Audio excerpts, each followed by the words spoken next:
Patna civil court के परिसर में मनीष कश्यप ने जो कहा उसको लेकर के अब मनीष कश्यप की मुश्किलें बढ़ चुकी है। मनीष कश्यप को साजिश के तहत अब फंसाने की पूरी प्रक्रिया शुरू हो चुकी है। पूरा मामला क्या है आज के इस वीडियो में डिटेल में समझने का प्रयास करेंगे। वीडियो में एंड तक बने रहिएगा। जैसा कि दोस्तों आपको पता है कि मनीष कश्यप ने पटना सिविल कोर्ट के पास उसके परिसर में जब पत्रकार से बात की तो उसने गुस्सा करके और तमाम तरह की बातें कह दी जो उसके साथ घटता है जेल से लेकर के और हैजात तक की बातें, गाड़ियां में जो उसके साथ होती है वो तमाम बातें उन्होंने कह दी और 6 महीने से जो उसके ऊपर अत्याचार की जा रही थी उन तमाम बातों को उसने डिटेल में कहा। साथ मनीष कश्यप ने बिहार के उप मुख्यमंत्री तेजस्वी यादव के ऊपर भी निशाना साधा और साथ नीतीश कुमार के ऊपर भी निशाना साधा। इसी बात को लेकर के अब मनीष कश्यप के ऊपर कार्रवाई शुरू हो चुकी है। दरअसल बात है कि मनीष कश्यप ने जो तेजस्वी यादव के ऊपर बातें कही उसको लेकर के मनीष कश्यप के ऊपर कार्रवाई की प्रक्रिया और अधिक की जा रही है साजिश के तहत। दरअसल बात है कि मनीष कश्यप जब नीतीश कुमार को कुछ कह रहे थे तो तेजस्वी यादव को कोई प्रॉब्लम नहीं थी, लेकिन जैसे ही चारा चोर के बेटे हम नहीं हैं, हम नहीं डरेंगे और इस तरह की बातें जैसे मनीष कश्यप ने कही उसके बाद मनीष कश्यप पर तेजस्वी यादव की निगाहें गड़ गई। अब तेजस्वी यादव ने पटना के डीआईजी को पत्र लिखा है और उसमें कहा है कि सबसे पहले तुम तमाम जेल की इंक्वायरी करवाओ जिस जेल में इस तरह की बातें होती है। जैसा कि मनीष कश्यप ने कहा कि जेल में तरह तरह के नशीली पदार्थ पहुंचाई जाती है, इस बात को लेकर के अब उसने जांच कमेटी उस पर बैठा दी है। साथ साथ तेजस्वी यादव ने अपने ऐसे पुलिस वाले को लगाया है जिससे कि मनीष कश्यप जो बात बोले हैं उसे झूठा साबित किया जा सके और मनीष कश्यप ने जितनी बातें कही है जेल से लेकर के और हाजत तक की जो बात कही है, जैसा कि उसने कहा था कि तरह की नशीली पदार्थ पहुंचती है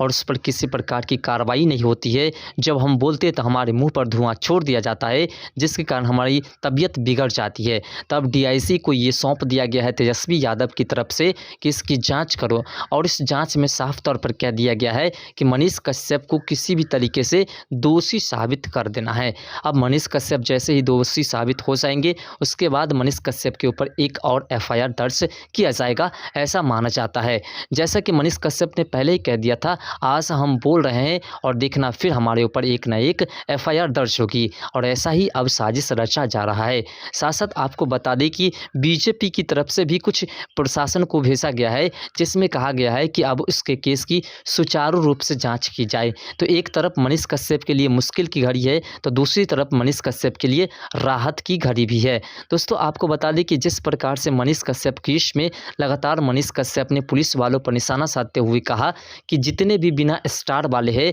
कांस्टेबल है, उसकी गलती उसमें नहीं है, वो बेचारे ईमानदार है और उससे ऊपर के जितने भी प्रशासन है वो जेलर हो या कोई और हो, वो सभी के सभी भ्रष्टाचार के भेंट चढ़े हुए हैं। ये सभी मिल करके जेल में इस तरह के नशीली पदार्थ पहुंचाते हैं, नहीं तो फिर कैसे जेल तक पहुंचेगी। जैसा कि आपको पता है कि हमारे बिहार में तरह तरह के नशीली पदार्थ जिन सभी का नाम मनीष कश्यप ने बताया है वो सभी के सभी बैन हैं और बैन होने के बावजूद भी अगर प्रशासन के निगाहों तक पहुंच पाती है, वो भी प्रशासन द्वारा अगर पहुंच पाती है मनीष कश्यप के कथनानुसार, तो फिर सोचिए कि ये कितनी बड़ी जुर्म है। और इसके बाद भी मनीष कश्यप ने आवाज़ उठाया और अगर इस पर जांच नहीं होती है, मनीष कश्यप की बातों पर ध्यान नहीं दिया जाता है तो ये कोई आम बातें नहीं, ये बहुत बड़ी बातें होगी। इसलिए अब तेजस्वी यादव का जैसे ही इसने नाम लिया मनीष कश्यप ने कहा कि ये चारा चोर के बेटे नहीं हैं, हम फौजी के बेटे हैं, हम नहीं डरेंगे, नहीं झुकेंगे। उसके बाद चारा चोर के नाम जैसे ही लेते हैं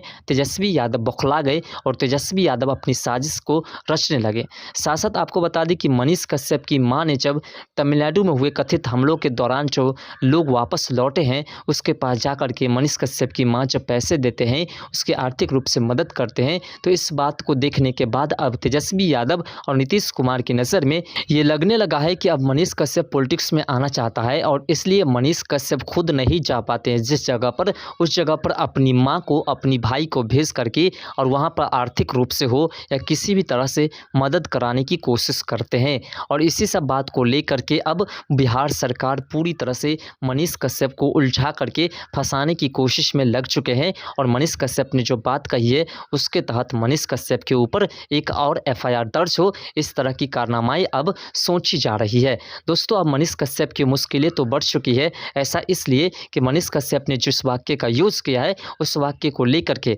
मनीष कश्यप की जो केस की सुनवाई अभी स्थिर हो चुकी थी बिहार में, उसमें अब बढ़ोतरी शुरू हो चुकी है और मनीष कश्यप के ऊपर कार्रवाई होना तो अब तय है, क्योंकि मनीष कश्यप ने इंसाफ की बात कह दी फिर से। और मनीष कश्यप जो इंसाफ की बात कहते हैं वो इंसाफ की बात नहीं रहते बिहार सरकार की नज़र में, बल्कि वह उसके दिल में चुभने वाली बात होती है। और इसलिए तेजस्वी यादव ने अब पूरी तरह से एक्शन में अपने प्रशासन को भेज दिया है और कह दिया है कि मनीष कश्यप को किसी भी तरीके से उलझा दिया जाए। लेकिन दोस्तों, आपको बता दें कि बिहार में ऐसे ऐसे पुलिस वाले भी हैं जो अपनी जान दे देंगे लेकिन अपने आप को भ्रष्टाचार की भेंट नहीं चढ़ने देंगे। और उम्मीद है कि मनीष कश्यप के केस में जो भी अब पुलिस वाले इन्वॉल्व होंगे, जो भी प्रशासन के लोग इन्वॉल्व होंगे, वो सभी देशभक्त होंगे और देशभक्त होने के बावजूद वह सच्चाई पर चलने वाले व्यक्ति होंगे और वो 100% इस सच्चाई को सुचारू रूप से जांच करेंगे और मनीष कश्यप को राहत दिलाने की पूरी कोशिश करेंगे।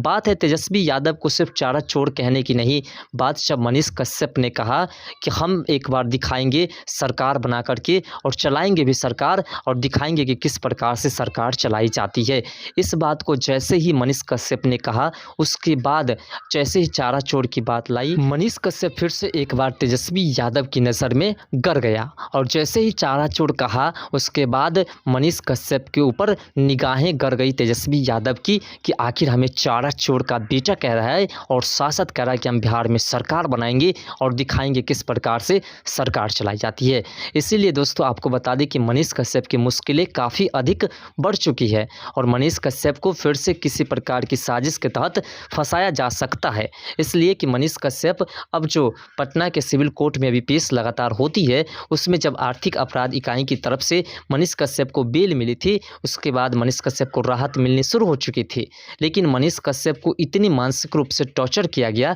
जिससे कि मनीष कश्यप फिर से कुछ ऐसी बातें बोल दे जिसके बाद उसके ऊपर कार्रवाई करने का एक नया रास्ता खुल जाए। तो इसलिए मनीष कश्यप को मानसिक रूप से लगातार टॉर्चर किया जा रहा था और जब मनीष कश्यप को बर्दाश्त नहीं हुआ तो मनीष कश्यप ने पटना सिविल कोर्ट परिसर में मीडिया वाले के सामने में इस तरह की बयानबाजी कर दी और इस तरह से उसने पूरे अपने ऊपर हो रहे अत्याचार को पूरी तरह से बयानबाजी कर दी। शासक बिहार में हो रहे भ्रष्टाचार पर उसने चर्चा किया कि किस प्रकार से 1700 करोड़ के पुल गिर गए, किस प्रकार से दिन दहाड़े एक दरोगा यादव की मौत हो जाती है, किस प्रकार से उसकी हत्या कर दी जाती है और किस प्रकार से विमल यादव एक पत्रकार की हत्या कर दी जाती है और उस पर किसी प्रकार की नीतीश कुमार हो या तेजस्वी यादव हो एक्शन नहीं लेते हैं और न ही अपराधी पर अभी तक शिकंजा कसा जाता है। इन तमाम बातों को मनीष कश्यप अपने गुस्से में आकर के कह देते हैं और शासक मनीष कश्यप के ऊपर जो अत्याचार किया जाता है, नशीली पदार्थ जैसे कि मनीष कश्यप के सामने में मनीष कश्यप के परिसर में पिया जाता है और उसके ऊपर धुआं छोड़ा जाता है जिससे मनीष कश्यप को दिक्कत होती है, इन तमाम बातों को मनीष कश्यप ने कोर्ट परिसर में कह दिया। और यही बातें तेजस्वी यादव को गर गई कि अब तो मौका भी मिल चुका है मनीष कश्यप फिर से फंसाने की, क्योंकि मनीष कश्यप को धीरे धीरे आर्थिक अपराध इकाई केस में भी राहत मिलने लगी थी और तमिलनाडु केस में भी मनीष कश्यप को राहत मिलने लगी थी। इसलिए इसने इस प्रकार से मनीष कश्यप को टॉर्चर किया और जिससे कि मनीष कश्यप फिर से बोल सके और उसके ऊपर हम कार्रवाई कर सके। फिलहाल दोस्तों, मनीष कश्यप के ऊपर जो ये साजिश रची जा रही है इसके बारे में आपका क्या कहना है, कमेंट सेक्शन में अपना राय जरूर दीजिएगा। तो दोस्तों, मिलते हैं नेक्स्ट वीडियो के साथ, तब तक के लिए बाय। जय हिंद, जय भारत, जय बिहार, जय मिथिला।